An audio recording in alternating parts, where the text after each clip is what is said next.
collectors are increasingly ditching Rolex for Omega. That's right, if you've been following my channel for a while, or if you engage in the comments, then you see when I talk about Rolex watches, things have changed over the years. We're going to cover in this video things like the quality, the price, the different models, kind of the perception out there in the watch market, as well as the retail experience, and compare this against Omega to show how slowly but surely more collectors are starting to favor Omega for certain reasons. Now, I will say this isn't everyone, and if you want a Submariner, get a Submariner. If you want a Daytona, get a Daytona. So I'm not telling you not to buy a Rolex watch, but I'm going to be sharing some insight here that I have as coming from being in the industry for so long now at this point, including my new watch marketplace, chronograbs.com, where you can buy and sell watches at 0% commission and 0 listing fees. And we just added a great new instant checkout feature where you can pay with credit card. You can find that on the website, as well as fast cash offers. So if you don't want to wait around for your watch to sell to a private party, or you just prefer to sell to a dealer, we can take your watches, shop them out to the dealer network, and get you the best price to sell your watch, chronograbs.com. So what we're going to do, we're going to go through these different categories here, and I'm going to talk about Rolex, Omega, and give you my insight and input, and I'd love to see and hear what you have to say in the comments below. So the first kind of category or talking point is the quality. Now, Rolex makes a quality watch, rugged, durable, reliable. The movements are uncomplicated. They're simplistic, and that is by design because they're trying to make watches that are going to run 100 years from now.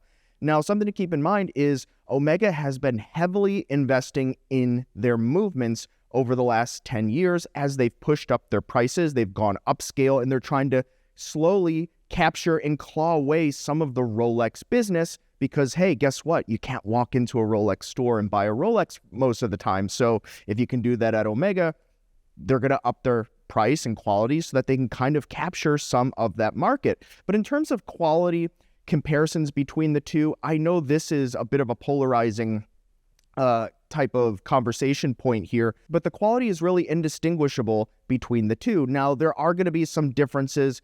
Rolex uses, these proprietary hairsprings, but Omega has their equivalents, and it kind of depends on which generation of the watch you're comparing it to, right? Are you comparing a Submariner against a Seamaster 300, which variation of the watch and so forth. But one thing is for sure is that the quality between the two watch brands is comparable. You're not going to pick up a brand new off-the-shelf Omega watch and say this is so much worse quality than a Rolex, and you're very unlikely to pick up a Rolex watch off the shelf and say that or the opposite, especially to non-collectors or enthusiasts that aren't going to look at things under a loop and not going to kind of scrutinize the specs too much. They're well within a reasonable, let's call it a standard deviation of each other in terms of quality. Now, that's really just my input and my insight. And once again, some models can differ, but the quality is not the reason why people are leaving Rolex. But that takes us into price, and this actually does play a major role. Now, like I've mentioned, Omega has increased their retail prices by a lot over the last 10 years as they've gone up market, as they've improved their quality, as they've done more marketing, as they've come out with newer, better, stronger, faster watches. And so the price points on retail prices are not that different from each other. They're just not.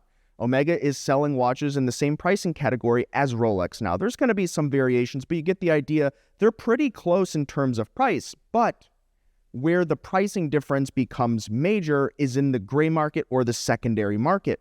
You can buy Omega watches at great discounts pre-owned and also unworn from authorized dealers if you negotiate a little bit and you hunt and you find a smaller AD that needs to move some units. You can do that with Omega. But with Rolex on the price, oftentimes you're going to have to pay over retail or you're going to pay retail, and it's pretty rare to find a current generation Rolex watch new under retail. Now, I recently did a video on my channel where I do showcase 5 watches where this is the case. These are 5 watches that are underappreciated from the brand, and because the demand is lower, of course, the gray market or secondary used prices are going to be lower. But Omega prices used are just so much value. You're saving so much. And so if that is a consideration for you, and that is a consideration for many in these, in these economic times that are differing for different people, people are flocking to Omega for better bang for buck. They don't want to buy a used watch at retail price when they can buy a used watch that maybe they like just as much for a fraction of the price with comparable specs. But when we talk about the demand for certain models and the price, we also need to talk about the models that Omega has. Some collectors just like some variants, or they like to switch it up with their watch models, and they want different colors. They want different sizes. They want different strap combinations. They want these things, and that is just not something Rolex does a ton. Now, for any current catalog Rolex watch, there's generally a couple of variations, not all of them, right? But a lot of the Rolex watches, like the Oyster Perpetuals, the Day-Date, the Date-Just, they have a couple variations, and you get it as well on the Submariner, right? They come out with different subs. You got the Kermit, the Surmet, the Starbucks. You get the idea, but with Omega, there is so many more options. You can buy, dozens of different types of Speedmasters, dozens of different configurations on the Seamaster 300M. You can get so many different Aqua Terra combinations that it's not even funny. And people that want something a little bit different, a little more nuanced, they can go to Omega, consider all the things we just mentioned, and get something that fits their taste a little bit more, instead of maybe necessarily having to love that one option that you get from Rolex. Now, once again, I will say that I'm not trying to convince you to go to Omega, but I do see people doing this, and even myself. I like watches that I can get the dial color that I'm looking for, whether they made it this generation or last. I want the size that I'm looking for, and that's just not something you see with Rolex generally. You have to buy, if you can buy, what they have in the configuration they're offering this season. Take it or leave it, and people take it, but some people are leaving it and they're choosing Omega. Let me know what you think, comments below. Now that takes us into the perception. Now, among diehard watch collectors, I see it in the comments all the time, and I'm sure some of you out there will chime in, is that the perception of the brands has changed quite a bit. Many collectors feel that Rolex is really just kind of the everyman's luxury watch, and not necessarily for someone that wants to look at the exhibition case back and look at the movement. They care about the different coaxial movements that Omega is offering. They want to know kind of the nuts and bolts behind it. They want to go under the hood, and they care about the specs. And, we're watch enthusiasts, so some people like that. But the perception is that Omega has become more for the collector, or someone that wants a watch a little bit more nuanced and understated, as opposed to the Rolex watch, which generally gets the unfortunate perception, but common perception, that it's just kind of someone that wants an expensive watch, or maybe someone that wants to show off, or maybe someone that wants to say that they have a Rolex. Now, I know many of you out there are not going to fall into this category because you're watching Watch YouTube, but that's the general perception, and it's becoming a little more extreme every day as, the prices go up on Rolex watches, and they don't necessarily make the models that maybe you're looking for, and then Omega does, and this has changed a lot. I would love to see and hear what you have to say about the perception of the two brands in the comments below. And lastly, this takes us into retail experience. Now, if you've ever walked into a Rolex boutique in the last 5, 6, 7 years, I'm sure you can agree that maybe it's not the same experience that you would receive from an Omega boutique, or other boutiques that can't just rely necessarily on their name, and they actually have watches to sell, right? If you walk in for a retail experience at a Rolex boutique, they may not have anything that they can even sell you, and they have lists of people that they could call on that'll buy the watch the same day, no questions asked, just to get on their, nice list, if you want to put it that way. But when you have a watch brand coming from Swatch, a publicly traded company in Europe, and they have Omega, they need to sell more units. They need to sell more units, and they're producing more units, and they're in stock. You can go in and you can buy one. They want to sell more units.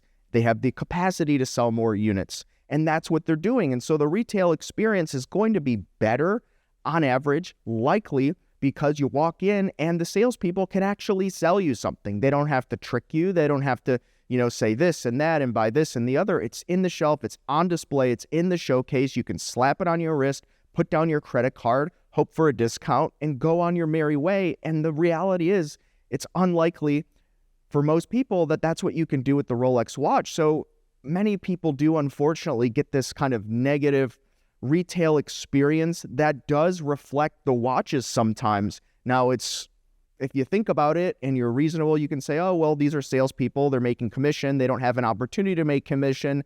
I understand that maybe they're not putting in as much work on me as a customer as they could or should, but it doesn't feel good. And so if you go a place where you're treated well, like you're buying an expensive item because you are, it should be a bit of a luxury experience.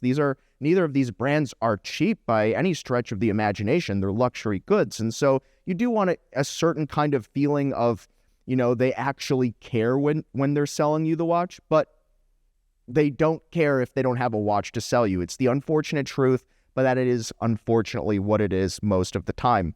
So guys, this has been some reasons that I am seeing watch collectors ditch Rolex and move over to Omega. I still obviously think Rolex is here to stay. They're a powerhouse, but Omega certainly is giving the big crown a run for their money when it comes to the experience, the watches, the price, the quality across the board. Love to see and hear what you have to say in the comments below. Do not forget to check out chronograbs.com, where we also have a fast checkout option and instant cash offers now live. Chronograbs.com. We'll see you over there.